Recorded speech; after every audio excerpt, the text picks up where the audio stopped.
Di balik layar, kenapa sih Amerika Serikat jadi biang keladi gagalnya Su-35 untuk Indonesia?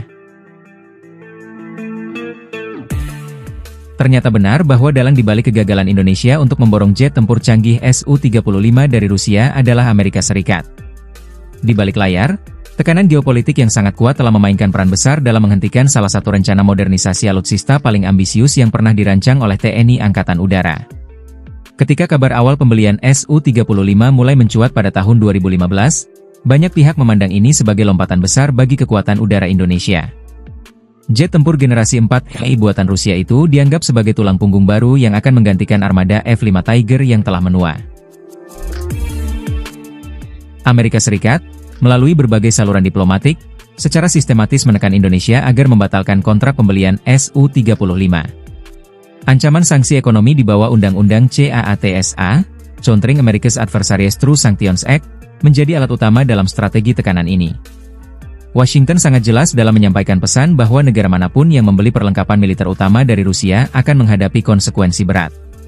Bagi Indonesia, yang memiliki hubungan ekonomi dan militer yang cukup erat dengan Amerika Serikat, tekanan ini tidak bisa dianggap enteng. Kini masyarakat pun mulai mempertanyakan, sampai kapan Indonesia harus terus berada di bawah bayang-bayang tekanan negara besar? Apakah benar kita tidak punya kekuatan untuk menentukan pilihan sendiri dalam menjaga kedaulatan udara? Pertanyaan-pertanyaan inilah yang mulai menggema di berbagai forum, memunculkan perdebatan tentang arah kebijakan pertahanan dan diplomasi Indonesia ke depan. Di tengah ketidakpastian global dan meningkatnya ketegangan antar kekuatan besar, Indonesia dihadapkan pada tantangan besar untuk tetap netral namun tetap kuat. Meskipun Indonesia bersikeras dengan prinsip politik bebas aktif dan ingin menjaga keseimbangan strategis, realitas global menunjukkan bahwa tidak semua negara bisa sepenuhnya bebas dari pengaruh kekuatan besar. Negosiasi antara Indonesia dan Rusia sebenarnya telah berjalan cukup jauh. Bahkan, sejumlah pilot Indonesia dikabarkan telah menjalani pelatihan pengoperasian Su-35 di Rusia. Hal ini menunjukkan bahwa keputusan untuk membeli pesawat tersebut bukan sekadar wacana, melainkan sudah memasuki tahap eksekusi. Namun, secara mendadak, kelanjutan kontrak itu seolah menghilang begitu saja dari percakapan publik. Tidak ada pernyataan resmi yang menyebutkan pembatalan, tetapi juga tidak ada kejelasan mengenai pengiriman jet-jet tersebut. Keheningan ini menimbulkan spekulasi luas, dan kini banyak analis menilai bahwa tekanan Amerika Serikatlah yang memaksa Indonesia untuk diam dan secara perlahan menarik diri dari kesepakatan. Tindakan Amerika Serikat ini sebenarnya bukan tanpa preseden. Beberapa negara lain, seperti Turki dan India, juga pernah mengalami tekanan serupa saat mereka memutuskan untuk membeli sistem pertahanan dari Rusia. Bahkan, Turki sampai dikeluarkan dari program jet tempur F-35 gara-gara membeli sistem rudal S-400 dari Moskow. Dalam konteks Indonesia, langkah Amerika ini bisa dilihat sebagai bagian dari strategi lebih besar untuk membendung pengaruh Rusia di kawasan Asia Pasifik.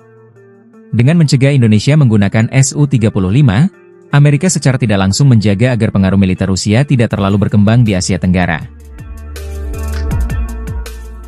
Yang menarik, walaupun Indonesia gagal mendapatkan Su-35, negara ini kemudian mulai membuka diri terhadap penawaran-penawaran alternatif dari Barat, seperti F-15X dari Boeing dan Rafale buatan Prancis. Dalam beberapa tahun terakhir, telah muncul kesepakatan untuk mengakuisisi puluhan unit jet tempur Rafale, serta rencana mendalam untuk menjajaki pembelian F-15X. Beberapa pengamat menyebutkan bahwa langkah ini adalah upaya kompromi, agar Indonesia tetap bisa memperkuat kekuatan udaranya tanpa harus berhadapan langsung dengan sanksi dari Amerika. Namun, di balik semua dinamika tersebut, banyak pihak di dalam negeri yang merasa kecewa karena Indonesia dianggap terlalu mudah tunduk pada tekanan asing. Su-35 bukan hanya simbol kekuatan, tetapi juga simbol kemandirian dalam menentukan arah kebijakan militer nasional. Pembatalan secara diam-diam ini telah menimbulkan kecurigaan bahwa Indonesia masih terlalu bergantung pada kekuatan global tertentu, dan belum sepenuhnya mampu menjalankan politik luar negeri yang bebas dan aktif secara nyata. Dan dalam konteks inilah, pembatalan pembelian Su-35 menjadi pelajaran penting, bahwa dalam dunia nyata, kedaulatan militer tidak hanya ditentukan oleh kekuatan senjata, tetapi juga oleh kecerdasan dalam memainkan diplomasi global. Sejumlah tokoh dan pengamat pertahanan bahkan menyebutkan bahwa pembatalan ini berpotensi merugikan Indonesia dari sisi strategi pertahanan jangka panjang. Su-35, dengan kemampuan manuver luar biasa dan sistem avionik yang canggih, bisa memberikan keunggulan signifikan di kawasan. Ketidakhadirannya kini menciptakan celah dalam komposisi kekuatan udara nasional, sementara negara-negara tetangga terus memperkuat diri dengan teknologi mutakhir. Namun, seiring waktu berjalan, rencana pembelian tersebut tidak kunjung terrealisasi. Dan kini, setelah sekian lama menjadi teka-teki, fakta-fakta mulai terkuak satu demi satu. Keputusan untuk mengurungkan pembelian jet tempur Su-35 dari Rusia bukanlah semata-mata persoalan teknis atau finansial, melainkan lebih sebagai manuver diplomatik tingkat tinggi yang melibatkan kepentingan geopolitik global. Indonesia, yang selama ini berusaha menjaga keseimbangan antara timur dan barat, terjebak dalam situasi rumit ketika harus memilih antara memperkuat pertahanan dengan teknologi Rusia atau menjaga hubungan strategisnya dengan Amerika Serikat. Di tengah tekanan tersebut, Indonesia seolah dipaksa untuk berbalik arah, dan memilih jalan yang lebih aman secara diplomatik meski harus mengorbankan rencana pembaruan kekuatan udara yang telah disusun sejak lama. Yang paling ironis, kegagalan akuisisi Su-35 ini terjadi justru ketika kekuatan udara Indonesia sedang sangat membutuhkan regenerasi armada. Jet-jet tempur lama seperti F-5 Tiger dan sebagian F-16 mulai menunjukkan keterbatasan operasional. Su-35 dinilai mampu menjadi solusi ideal, karena bukan hanya menawarkan keunggulan teknologi tetapi juga harga yang lebih kompetitif dibandingkan jet-jet tempur generasi keempat dari Barat. Namun sayangnya, faktor eksternal dari Washington terbukti jauh lebih dominan dalam mengatur arah kebijakan pertahanan nasional Indonesia.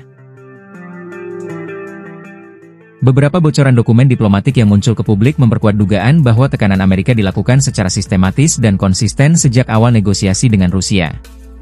Lobi tingkat tinggi dilakukan oleh pejabat Amerika Serikat, bahkan ada laporan yang menyebutkan bahwa pejabat senior dari Departemen Luar Negeri Amerika langsung menyampaikan kekhawatiran mereka kepada para pemimpin Indonesia, bahwa kerjasama dengan Rusia dalam bidang militer dapat memicu sanksi ekonomi dan pembatasan bantuan pertahanan. Tekanan ini tidak hanya datang dalam bentuk ancaman langsung, tetapi juga melalui pendekatan ekonomi, perdagangan, dan kerjasama regional. Tidak hanya itu, upaya Amerika untuk menggagalkan pembelian Su-35 juga dilengkapi dengan promosi alternatif alutsista buatan mereka sendiri. Mereka menawarkan produk-produk seperti F-16 Viper, F-15X, dan bahkan membuka peluang untuk transfer teknologi terbatas guna menarik minat Indonesia. Dalam waktu bersamaan, Prancis pun ikut masuk melalui penawaran Rafale yang akhirnya disambut hangat oleh pemerintah Indonesia.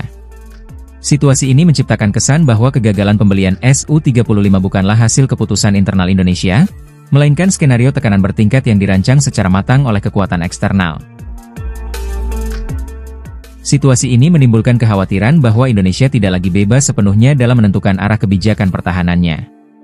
Di satu sisi, Indonesia memang harus menjaga hubungan baik dengan negara-negara besar demi stabilitas politik dan ekonomi, namun di sisi lain, ketergantungan terhadap kekuatan luar dapat menggerus kedaulatan nasional secara perlahan.